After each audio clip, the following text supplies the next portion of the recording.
Now,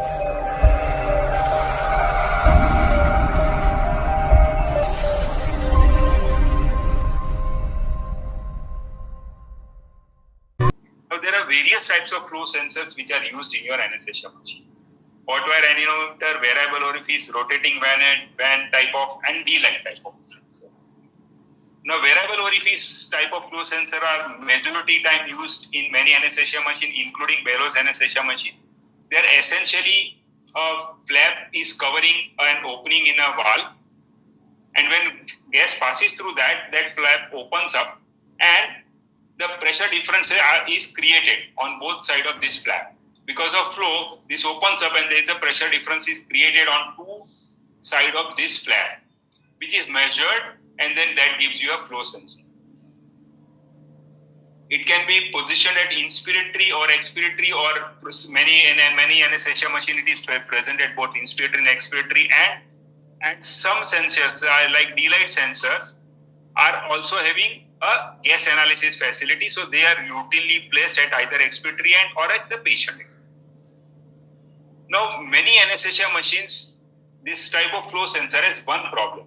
One problem that because of humidification, there could be water condensation, and if that water condensation goes to this tube on either side of that flap, it will give you error. It will give you a wrong result. It can actually do a lot of malfunctioning, and your machine may stop at.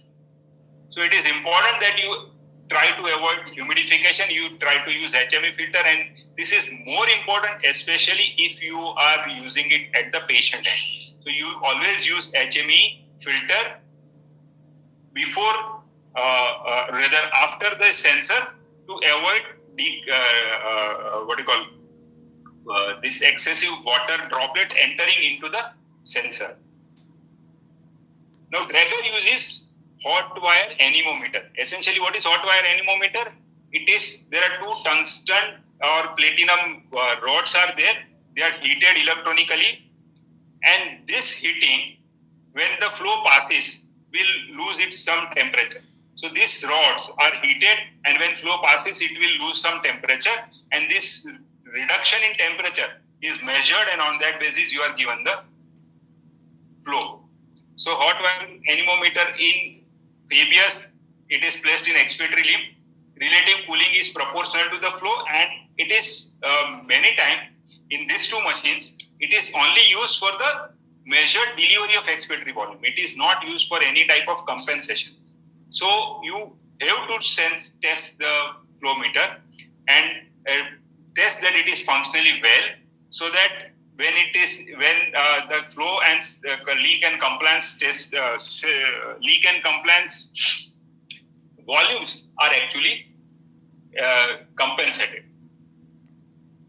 Now, there is also one extra thing which you have to do when you are using Fabius machine. I'm not sure of the name which is used in other country of the Fabius machine.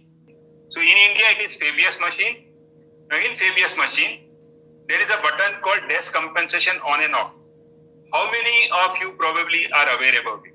In my past workshops, majority of them were not aware that there was desk compensation on and off. What is the function of that? Now, in Draeger Fabius, there is hot wire anemometer. So it is a cooling proportional. The proportional cooling is used to identify the flow sensing. Now we know that desk fluorine is an heated agent, and it gives you a slightly different temperature.